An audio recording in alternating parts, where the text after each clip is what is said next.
અત્યારે કુંભ મેળો ચાલી રહ્યો છે પ્રયાગરાજની અંદર, અને આ કુંભ મેળામાં મોનાલિસા નામની છોકરી પોતાની આંખોને કારણે એ ખૂબ વાયરલ થઈ છે. લાખો કરોડો લોકોએ એને જોઈ છે. પણ સાહેબ, આ મોનાલિસા નામની છોકરીએ જે વાક્યો કીધા ને એ આપણા માટે ખૂબ સમજવા જેવા છે.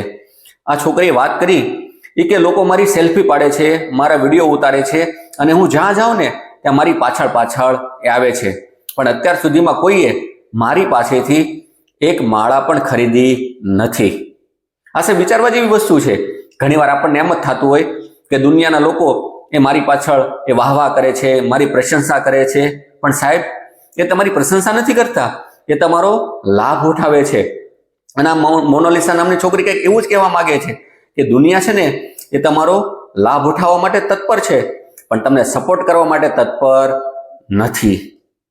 આ વિશે સાહેબ તમારું શું કહેવું છે ને એ કમેન્ટ કરીને ચોક્કસથી જણાવજો.